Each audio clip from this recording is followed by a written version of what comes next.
Well, that ending though for Universe 9. Shit.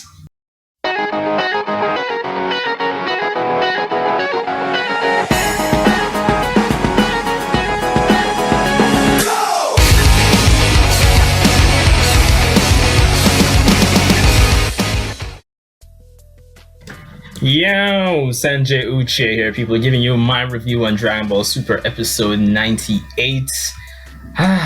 Oh man, I mean, despite that little intro there, like, I kind of have mixed feelings for this episode. It was an okay episode well, I wouldn't say at best.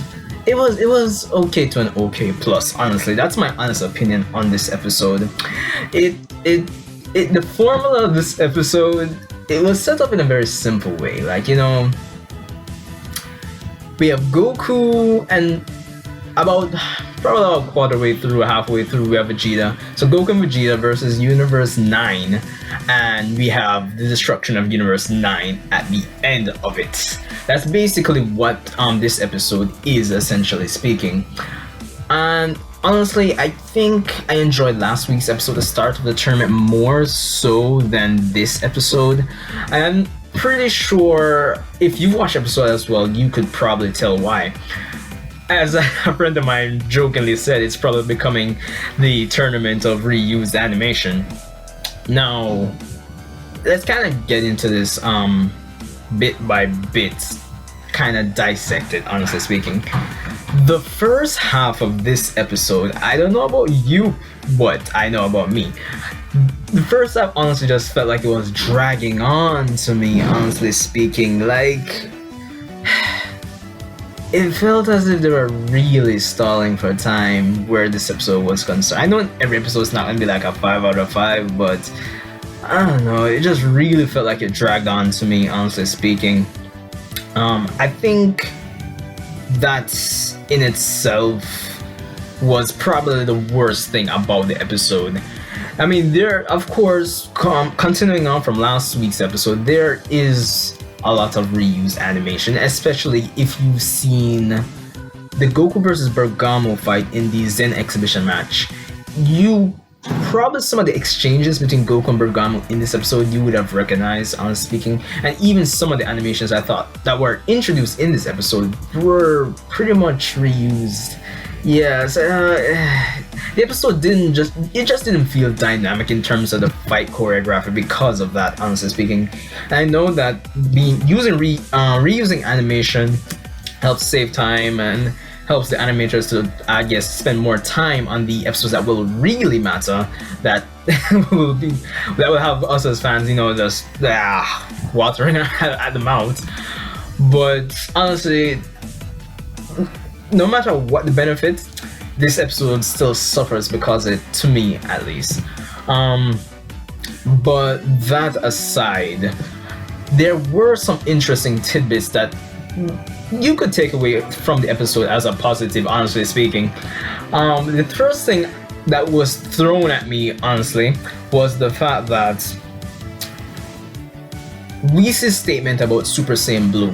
Now, in the anime, we know that it was kind of vaguely hinted at that Super Saiyan Blue has stamina issues. It was vaguely mentioned in the Universe 6, the Champa arc. But now here we have Whis stating that, because the thing that makes the first half drag on is that we have Goku here versus these guys that we know he should be able to beat no problem. But he's not even using Super Saiyan Blue or even regular Super Saiyan, at least for this first half of the episode. And we get to find out from Whis that Goku is actually pacing himself, and by extension Vegeta as well, and he confirms that Super Saiyan Blue has stamina issues. So right now it kind of feels like the anime and the manga's lore, even though they're two separate continuities, essentially speaking, their use of Super Saiyan Blue is kind of more or less the same now, essentially speaking, because in the manga we do have Super Saiyan Blue from the get-go, them stating that it has stamina issues, and Goku and Vegeta would use whatever special means, they'd usually hold off on transforming into Super Saiyan Blue. So the thing with them stating this now, when like we've seen in the anime adaptation that they've used Super Saiyan Blue repeatedly like that, like what does that say for those previous times? It could just be bad. It could just be Toei again, just finally introducing something that should have been established already late. So that was kind of like a positive to see them kind of mention that, but as I've said, it kind of has its negatives, I suppose. Of course, in terms, I totally understand why, even though I'm complaining, why it drags on in terms of the first half, and it was essentially, in a sense, in a way, mentioned by Goku that we as the audience have to remember that Goku, he can't really sense the Universe 9 fighters, their energy, and the tactics they're using is kind of like, since it's multiple of them fighting Goku, he has to kind of pace himself. So that was all understandable, and I must give props. It was kind of cool seeing Goku pull off that key shield. That was pretty dope to protect himself from Lavender's poison. So it was cool to see that Goku actually, as he mentioned, him and Gohan actually came up with that strategy together to actually protect themselves from the poison. So that was pretty cool as well. But let's kind of get into it even more. So that aside, the second half of this episode really helps to pick things up, as we basically get some other shots. We get some Frieza in the mix. We see him torturing a Universe 9 fighter. We have Vegeta jumping in, of course. We have Goku and Vegeta. After fighting in their base for a while longer, they transform into regular Super Saiyans, which I don't know why they didn't just do from the get-go. I know they're trying to conserve their energy and not using blue, but regular Super Saiyan is still on the table, people. Please. So they finally do that, and I'm like, finally. So we have Goku and Vegeta going in against the Universe 9 fighters, and I must give credit to the Universe 9 fighters. Their teamwork is really exceptional, essentially. And all the while this is going on, we have Universe 9 Supreme Kai Ro just kind of he just won't shut up. He just keeps yapping and basically shouting out how such and such fighter is great and excellent and three of the dangers and all that bullshit. I mean, they did perform pretty well, I'm not gonna lie. One thing I didn't like is, why didn't they have Bergamo use his ability to like essentially absorb his opponent's power? That was kind of strange to me, honestly speaking.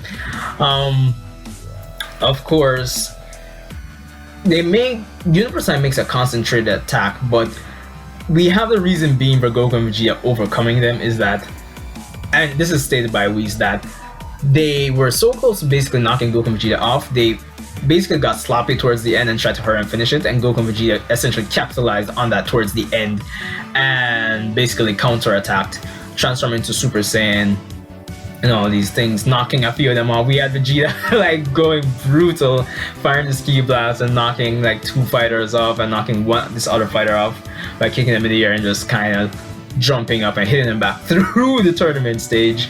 So that was interesting. So Goku and Vegeta doing the work here. I like that about this episode, at least. But I think the best part of the episode, well, one thing I must know first before we get to that, is Goku's and Vegeta's joint Kamehameha and Final Flash. It was basically the final Kamehameha, so I guess Vegeta fans would love that. There was that. But I think the best part of the episode, like, funny enough, was the end, where we see the two Zenos destroy not only Universe 9, but also the fighters, the Supreme Kai, and the God Destruction of Universe 9 as well. So unlike some people thought, or one of the questions we had was that once the universe loses, will the universe immediately be destroyed? Will the universe be destroyed and the fighters be destroyed at the end of the tournament? But we find out that it's both the universe and the fighters and the gods, they're all destroyed at the same time. It was like shit. And I think what I loved about that last part, which helped to propel this episode above its negatives for me, is that the last part helped to really establish the tension, the stakes of this tournament. It's essentially a reminder. Granted, even though a lot of us assume that at the end of this, somebody will use the Super Dragon Balls and revive all these people and all these universes, but for now, at least, the stakes have been solidified, people, and that is what I absolutely love about this episode. And it was such an insane scene, like they have the music playing and this, like you could feel the tension, and we have the Zenos just smiling and laughing in contrast to that. That was absolutely insane at the end, people, honestly speaking. And we even see the Angel of Universe 9 once all Universe 9 is destroyed, and with such ease too by the two Zenos, like they just raised their hands like boom. It was insane. But we see the Angel of Universe 9 smile towards the end, and even towards the end where the narrator comes in, even the Daishinkan, the Grand Priest, he looked. I know the theories are gonna start flooding even more now, but to me it seems like the angels may be evil. Don't quote me on that one, but just the way it was shown at the end of this episode, the angels were the fact that the angels smiled at the end for Universe 9, the one from Universe 9, and then the Daishinkan looking kind of ominous, like it has me thinking like, shit, is this like, is there something more to this tournament of power, specifically regarding the angels? It really has me thinking, honestly. But I mean, that aside, the fighting was okay. Nothing too. The choreography was. I mean, I did mention it wasn't really dynamic because of the repeated animations, but for what it was okay. Not the best episode. Definitely, I think I enjoyed last week's episode a bit more, honestly speaking. I don't think I like this formula in a sense where we have like smaller members from Universe 7, in the sense that in terms of number, in this case being Goku and Vegeta, just wiping out one entire universe by itself. I'm hoping, and I do think it'll just be for this one, Universe 9, honestly speaking. I just didn't really fancy the formula of this episode too much. I mean, those are my critical thoughts regarding the animation was and the art in some cases. There was like even this one scene with Rose's face looking a bit weird, but the animation was But as I said, the best part is the end. But yeah, I mean that's basically my review for this episode in a nutshell. Let me know what you thought about this episode, people. Did you enjoy the end just as much as me? Because that shit was crazy, honestly speaking. And let me know what you thought about them finally solidifying Super Saiyan Blue's stamina issues in the anime. It's kind of basically made it line up with the manga in terms of storytelling, I suppose, where that's concerned. So that was cool too. Yeah, let me know what you think about that as well. And even though, like, before I even end this, the fact that they solidified it, I'm wondering if they'll do the same thing final lead up to what Goku did in manga chapter 25, where he basically sealed Super Saiyan Blue's power within himself. If they'll do their own interpretation of that, and that will be Goku's quote-unquote new form, essentially speaking. I feel that might be the case. But I guess we'll wait and see. But anyway, Sanjay would share. Let me know what you thought about this review, people.